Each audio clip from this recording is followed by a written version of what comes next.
नमस्कार। जय तंत्र मंत्र केंद्र में मैं आप सबका हार्दिक स्वागत एवं अभिनंदन करता हूं। मेरे प्रिय भाई बहनों, यूट्यूब पर पहली बार विष्णु भगवान के अंशावतार रविचंद्र महाराज की साधना मैं आपको लाया हूं। रविचंद्र महाराज पूरे यूट्यूब पर खंगाल लेना, आपने नाम भी नहीं सुना होगा। इसके लिए आपको हमारा वीडियो अंत तक देखना चाहिए। संसार के सारे सुख देने वाले, संसार के सारे दुख मिटाने वाले, सारी खुशियां देने वाले रविचंद्र महाराज। यदि आपने हमारा चैनल अभी तक सब्सक्राइब नहीं किया है तो लाल वाली बटन दबाओ और घंटी बजा दो। कोई शुल्क एवं चार्ज नहीं कटेगा। आप हमारे वीडियो को फेसबुक पर, व्हाट्सएप पर, ट्विटर अकाउंट के माध्यम से और इंस्टाग्राम पर अधिक से अधिक शेयर करें। लाइक और कमेंट करना भी आपका धर्म है। दुनिया में जिसका कोई नहीं, मैं उसका हूँ। यदि आपको अपनों ने धोखा दिया है अथवा आपको परायों ने धोखा दिया है तो आप एक बार मुझे अवश्य आजमाएं। हमारा मोबाइल नंबर है 9305 63 71 73। बात करने का टाइम भारतीय टाइम के अनुसार दिन में दोपहर 12 बजे से 2 बजे के बीच का है। यदि आप सच्चा पवित्र निस्वार्थ दिव्य प्रेम पाना चाहते हैं अथवा सच्चा पवित्र निस्वार्थ दिव्य प्रेम देना चाहते हैं तो आपका स्थान मेरे लिए मेरे प्राणों से भी करोड़ों गुना ऊपर है। मेरे प्रिय भाई बहनों, मैं आप सबसे विनम्र निवेदन करता हूं, आप जागिए और सनातनियों को जगाइए और मेरी आवाज़ को जन जन तक पहुंचाइए। लाइक और कमेंट कर दिया करो, इसमें कुछ घटता नहीं आपका है। हम जब दीक्षा आप लोगों को निःशुल्क देते हैं तो आप बताइए लाइक और कमेंट नहीं कर सकते हो, जिसमें मतलब कोई खर्चा नहीं है। शेयर नहीं कर सकते आप, जिसमें कोई खर्चा नहीं है। और मैं आपके हित की बात कर रहा हूँ, मैं अपने लिए थोड़ी कर रहा हूँ। मैं कौन सा आपसे रुपया मांग रहा हूँ, कौन से आपसे कपड़ा मांग रहा हूँ पहनने के लिए, कौन सा आपसे भोजन मांग रहा हूँ मेरे भाई बहनों। लेकिन आप साथ आपका मांग रहा हूँ, और वो भी सनातन के उद्धार के लिए। मैं राष्ट्रीय अध्यक्ष कृष्णा दल एवं महामंडलेश्वर आप सबसे विनम्र निवेदन करता हूं, यदि आप मानवतावादी हैं अथवा आप सनातनी हैं तो मुझसे जरूर जुड़ें। अगर आप में योग्यता हुई तो मैं आपको पदाधिकारी भी बनाऊंगा अपने संगठन कृष्णा दल में। ये कृष्णा दल हमारा आपका सबका एक परिवार है। आप देश विदेश में विश्व के किसी भी कोने में रहते हैं, किसी भी जाति धर्म से, कोई दिक्कत नहीं। आप हमारे दिए हुए ज्ञान से भरपूर लाभ उठा सकते हैं। देखिए, रविचंद्र के बारे में पहले मैं बता दूं। रविचंद्र एक ऐसे बड़े महाराजा हुए जिन्होंने बहुत बड़ा यज्ञ किया था नर्मदा के तट पर, और जहां पर यमदूत यानी यमराज धर्मराज भी आए और शनि धर्मराज, मतलब सभी देवी देवता आए थे। तो जो वैसे देवता थे उनको भोग नहीं दिया ब्राह्मणों ने, मतलब उनका भाग नहीं दिया, तो वो रुष्ट हो गए। तो रविचंद्र ने कहा कि यज्ञ में कोई मनुष्य भी आया हुआ चतुर्भुजाधारी भगवान विष्णु के बराबर होता है। मैं आपको अभिष्ट वस्तुएं देंगे, आप प्रसन्न हो मुझ पर। और वो प्रसन्न हुए देवता। उसके बाद में उन्होंने दुर्वासा ऋषि ने बताया कि, मैं बहुत संक्षेप में बता रहा हूँ, वैसे तो पूरा नाम सब कुछ स्कंद पुराण में है। तो कि कहीं यज्ञ हो रहा था और वहाँ पर ब्राह्मणों ने पार्वती माता का पूजन नहीं किया था। तो पार्वती माता ने उन ऋषियों को श्राप दे दिया था कि तुम 1000 जन्म तक कुत्ते की योनि में रहोगे।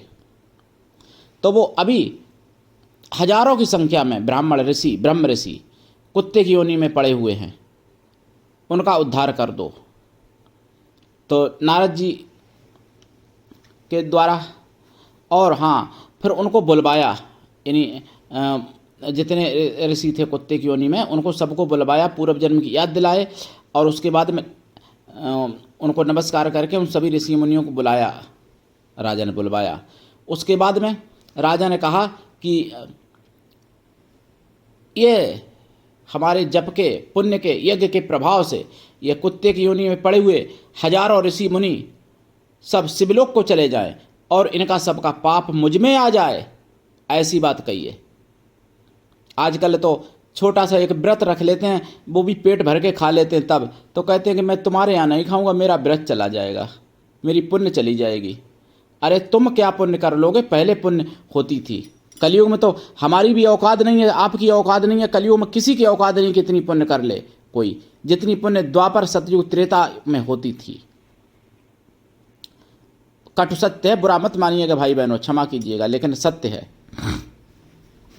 और उन्होंने जब ऐसा कहा तो धर्मराज उन पर अतिशीघ्र प्रसन्न हो गए और धर्मराज ने कहा कि अपना सर्वस्व दे के भी आदमी अपना पुण्य नहीं देता है, लेकिन आपने अपनी पुण्य इन लोगों को दे दी, इसलिए आपका पुण्य का फल 10 गुना ज़्यादा बढ़ गया है। और आप मुझसे वरदान मांग लो, आप वरदान पाने के योग्य हो। दुर्वासा ऋषि ने भी वरदान दिया, धर्मराज ने भी वरदान दिया, और उन ऋषि मुनियों ने भी आशीर्वाद दिया जो शिवलोक को गए थे, हजारों लोग। उन राजा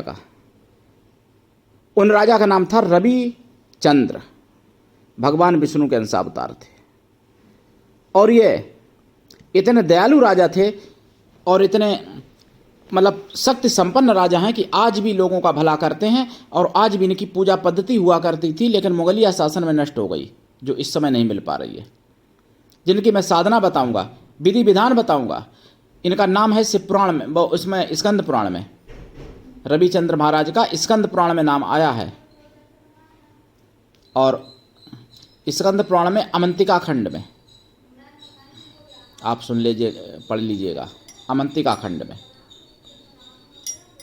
तो ऐसे रविचंद्र महाराज आपको सारे सुख दे सकते हैं, सारी खुशियां दे सकते हैं, सारे संकट काट सकते हैं। ऐसा कोई दुख नहीं है जो ना मिटा सकें, ऐसा कोई सुख नहीं है जो ना दे सकें, ऐसा कोई काम नहीं है जो ना बना सकें। लेकिन उससे पहले मैं कुछ आपको जरूरी बातें बताना चाहता हूँ। देखिए, जरूरी बातें क्या, रेल जिहाद, आपने नाम नहीं सुना होगा शायद, रेल जिहाद चल रहा है। ये मुझे पता चला है सुदर्शन चैनल पर, 9 सितंबर 2024, 9 से 9:30 के बीच में, जनमत में, सुदर्शन चैनल पर मुझे पता चला रेल जिहाद चल रहा है, रेल जिहाद। और 8 सितंबर को यानी कालिंदी एक्सप्रेस प्रयागराज जा रही थी, कानपुर के पास में, जिसको पलटाने की कोशिश की गई, और सिलेंडर यानी एलपीजी सिलेंडर रखा था पटरी पर, सिलेंडर टकराया, ब्लास्ट हुआ, लेकिन इमरजेंसी ब्रेक लगा दी ड्राइवर ने, ट्रेन तो तुरंत रुक गई। वहीं सिलेंडर के पास में एक बोतल पेट्रोल रखी हुई थी, बोतल में पेट्रोल रखी हुई थी, और बारूद का एक झोला रखा हुआ था, भरा हुआ बड़ा झोला, और माचिस भी रखी हुई थी। समझो, पूरी ट्रेन में आग लग जाती, पूरी ट्रेन जल जाती। लेकिन वो तो धन्यवाद उस ड्राइवर को दिया जाए जिन्होंने पूरे यात्रियों की जान बचा दी कालिंदी एक्सप्रेस में। ऐसी घटना करने की कोशिश की थी 8 सितंबर को। ये सुदर्शन चैनल पर मुझे पता चला, और सुदर्शन चैनल पर आप देख लेना 2024 का 9 सितंबर का 9 से 9:30 के बीच जनपद में कितनी जगह ट्रेन हादसा किए, और करने वाले सब जिहादी। भाई, जब ट्रेन के आगे, ट्रेन की पटरियों पर जब आप घर बनवाओगे, जब ट्रेन की पटरियों पर झुग्गी झोपड़ी वाले रोहिंग्या और बांग्लादेशियों को बसाओगे, तो क्या होगा? अभी क्या हुआ देखते जाओ। अभी तो ट्रेन पे ही हो रहा है ये सब कुछ। 10 साल 20 साल इंतजार करो, ना तो संसद में बचोगे, और ना सुप्रीम कोर्ट में बचेंगे माननीय साहब, और ना कोई विधायिका बचेगी, ना कोई न्यायपालिका बचेगी, ना कोई मंत्रालय बचेगा। बांग्लादेश में क्या बचा? फिर भी नहीं सीख रहे। राष्ट्रवादी कार्यकर्ता अगर कोई राष्ट्र की बात करे, कोई राष्ट्र हित का कार्य करे, उसको उठा के जेल में डाल दो, और रोहिंग्या बांग्लादेशियों को पटरी के किनारे बसाइए। फिर क्या होगा? यही होगा। हालांकि जिन्होंने हादसा किया था, करने की कोशिश की, उनको 2 हिस्ट्री सीटरों को और 10 लोगों को बताते हैं गिरफ्तार कर लिया, लेकिन उससे क्या होगा? छूट जाएंगे। और नाबालिगों से काम कराया जाता है तो अपने आप छूट जाएंगे। कोई मानसिक रोगी आ जाएंगे काम करने के लिए, मानसिक की मतलब अपना पोपोगंडा करने के लिए, तो फिर अपने आप छोड़ जाओगे, फिर करेंगे दूसरी जगह हादसा। तो आप समझिए इस बात को। इसलिए सरकारें तो आती रहेंगी जाती रहेंगी, सरकारों को तो वोट का लालच है। जो हिंदू अपनी जान बचाना चाहे, अपनी माँ बेटी बहन पुत्री का अगर बलात्कार होते हुए बचाना चाहे, अपनी आंखों के सामने बलात्कार ना देखना चाहे, तो वह हिंदू जाग जाए और दूसरों को जगाए और एकजुट होके वही प्रतिक्रिया यहाँ करे। बांग्लादेश में जो हिंदुओं के साथ हुई वही प्रतिक्रिया यहाँ भारत में करे, तब कुछ समझ में आएगा, नहीं तो कुछ नहीं होने वाला। करते रहो, कुछ नहीं कर पाओगे। और ये मेरा कड़वा सत्य है और यथार्थ सत्य है। जो इस बात को नहीं मानता है कोई भी, तो 20 साल बाद देख लेना क्या होता है आपके साथ। अगर नहीं जागते हो तो जाग जाओगे तो बच जाओगे भाई, लेकिन जागना मुश्किल है। कुंभकर्ण तब भी 6 महीने में एक बार तो जागता था, एक दिन के लिए, लेकिन सेक्युलर हिंदुओं वो जीवन भर के लिए सो गए हैं, उनको एक घंटे के लिए भी नहीं जागते हैं वो जो सेक्युलर हिंदू हैं। कुंभकर्ण तब भी था जो 6 महीने में एक बार तो जागता था भाई, खाने के लिए, अपने स्वार्थ के लिए ही जागता था, खाने के लिए, लेकिन जागता तो था। लेकिन इनको ना अपनी बहनों की चिंता है, ना अपनी माँ की चिंता है, ना अपनी बेटी की चिंता है, ना अपनी पत्नी की चिंता है। और बांग्लादेश में ऐसा हो रहा है और यहाँ तालियां बजा रहे, यहाँ मैच खिलवा रहे भारत और पाकिस्तान बांग्लादेश का। तो ये सारी चीज़ें समझनी पड़ेंगी और ये मंथन का विषय है। और जनमत में ये भी पता चला कि अब तो गणेश उत्सव भी निशाने पर हैं। पहले शोभा यात्रा पे पथराव होता था, रामनवमी पर पथराव होता था, शिव यात्रा पे पथराव होता था, कांवड़ यात्रा पे, लेकिन अब तो पंडाल लगे लगाए गणेश उत्सव पर भी पथराव होता है जिहादियों द्वारा। और करने वाले वही नाबालिगों को ट्रेनिंग दी जाएगी, या फिर कुछ ऐसे होंगे खिसका हुआ है वो व्यक्ति, मानसिक रोगी है, तो अपने आप निकल जाओगे। लेकिन ये नहीं समझ में आता मानसिक रोगी या नाबालिग हिंदू आस्था पर ही क्यों पथराव करते हैं, मस्जिदों में क्यों नहीं पथराव कभी किया। तो जब तक पत्थर का जवाब आप पथराव करने वालों को, जब तक आप गोली से जवाब नहीं दोगे, तब तक पथराव नहीं रोकेगा, भारत में बढ़ता रहेगा। लिख लो मेरी बात, कड़वा सत्य है। मैं हिंदू हूँ इसलिए आप मुझे मार सकते हो, मुझे फांसी पे लटका सकते हो और मार भी सकते हो क्योंकि मैं हिंदू हूँ, लेकिन मुसलमानों के आगे तुम्हारी किसी भी प्रकार की हिम्मत नहीं पड़ने वाली है, ना सरकार की, ना प्रशासन की, ना शासन की। बस केवल गिरफ्तार करते रहो, खिलाओ बिरयानी जेल में, क्या होगा? बाद में फिर छूट जाएंगे, फिर उससे ज़्यादा और उग्र अपना रूप दिखाएंगे। अगर वास्तव में चाहते हो कि भारत में शांति हो, तो जो पथराव करे उसको सीधी गोली मारो, तभी पथराव बचेगा, नहीं तो पथराव आगे दिन दूना रात चौगुना बढ़ता रहेगा। और ऐसा कोई कस्बा, ऐसा कोई गांव नहीं बचेगा भारत में जहां पर ऐसी स्थिति ना हो। बांग्लादेश से भी ज़्यादा भयंकर स्थिति भारत में होगी अगर नहीं मेरी बात को माना तो। इसलिए मेरी बात, मेरी प्रार्थना, मेरा निवेदन अभी मान लो हिंदुओं।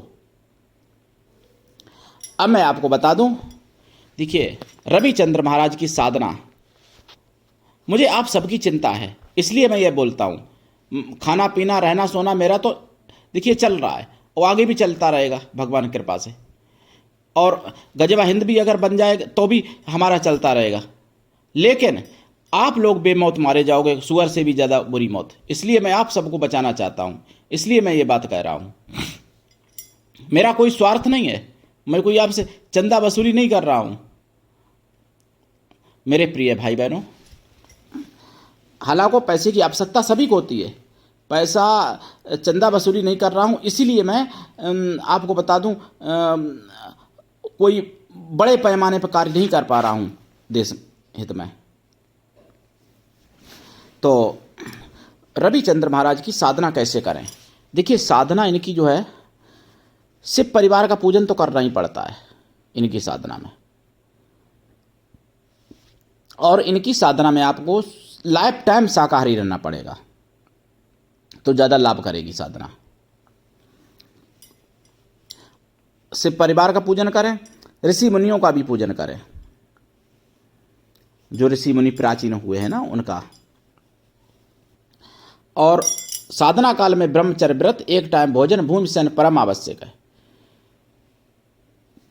साधना काल में आप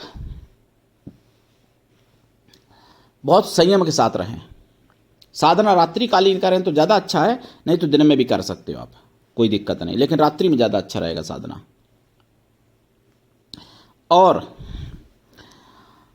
ये वचन भी देते हैं, प्रकट होते हैं, राजयोग महाराजयोग तक बना देते हैं भाग्य में। रविचंद्र महाराज ये सतयुग के राजा हुए थे, लेकिन इनकी ऊर्जा, इनकी शक्ति आज भी वही काम कर रही है। लेकिन मुगलिया शासन में सब कुछ इनकी पूजा पद्धति नष्ट कर दी गई, जबकि इनकी पूजा होती थी बहुत ज़्यादा पहले। तो अब तो केवल नाम इनका मिलता है स्कंद पुराण में, पूजा पद्धति तो नष्ट ही कर दी गई। लेकिन मैं आज बता रहा हूँ आपको, चिंता मत करना, मंत्र भी बताऊंगा। तो देसी गाय के घी का दीपक जलाएं, खोया की मिठाई का प्रसाद रखें। प्रसाद साधना के बाद खुद खा लिया करें। और इसमें आसन आपका लाल रहेगा या पीला या काला। माला रुद्राक्ष या लाल चंदन। दिशा पूरब या उत्तर या फिर दक्षिण। और जाप इनका जो है कम से कम 1.25 लाख जाप करें। जाप का 10 हवन करें। हवन का 10 तर्पण करें। तर्पण का 10 मार्जन कर दें। मार्जन का 10 या तो पवित्र ब्राह्मणों को भोजन करा दें या फिर पवित्र साधुओं को भोजन करा जो तन से मन से पवित्र हों और मूर्ति पूजा करने वाले हों। ये भी बता दूं, वैसे साधु नहीं होने चाहिए, मूर्ति पूजा करने वाले साधु जो निर्गुण और साकार सगुण को दोनों को मानते हों, ना कि आजकल के ढोंगी साधु नहीं चाहिए उसमें। और अगर संभव ना हो तो उतने छोटे बच्चों को करा दें, वो भी तन मन से पवित्र हों या और शुद्ध शाकाहारी हों, किसी भी जाति वर्ग के हों। ब्राह्मणों तो ज़्यादा उत्तम रहेगा। अगर ऐसा संभव नहीं है तो आप उतने बैलों को भोजन करा दें। राजयोग बन जाएगा आपके भाग्य में, महाराजयोग बना देंगे ये, और भाग्य बदल देंगे आपका। भाग्य में नहीं है वो भी दिला देंगे ये। रवि चंद्र महाराज, ध्यान रखना नाम इनका। तो गुरु से दीक्षा लेके करें। दीक्षा के बिना कोई साधना सफल नहीं होती है।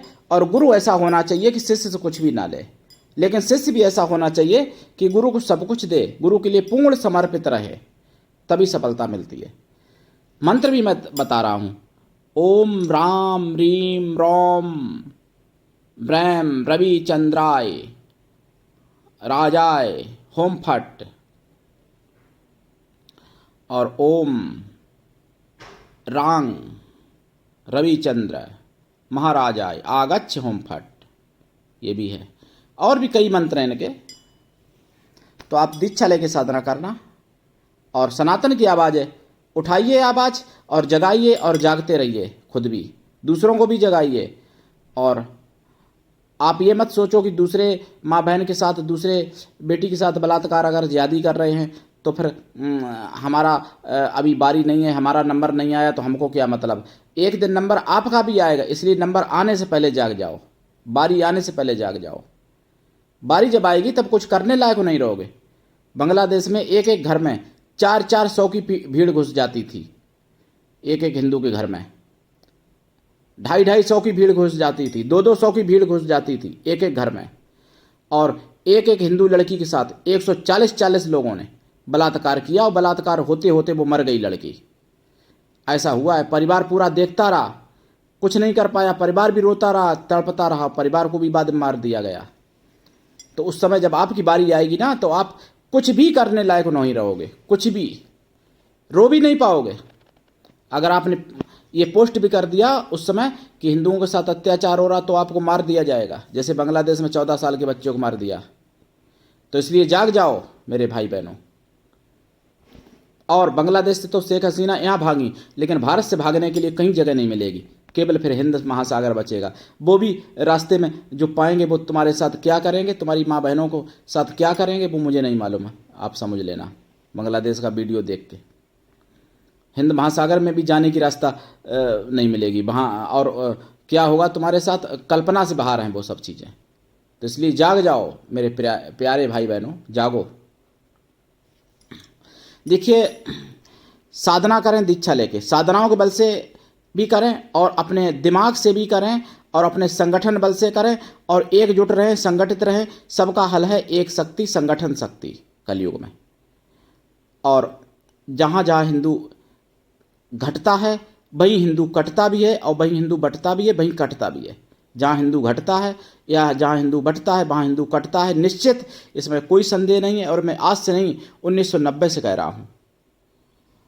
हमारे पूज्य योगी महाराज जी ने तो इस वर्ष कहा है ये बात, लेकिन हम तो 90 से कह रहा हूँ। तो इसलिए जागो। आज के लिए इतना ही, धन्यवाद। जय श्री राम, जय सनातन, जय हिंदू राष्ट्र, वंदे मातरम, हर हर महादेव।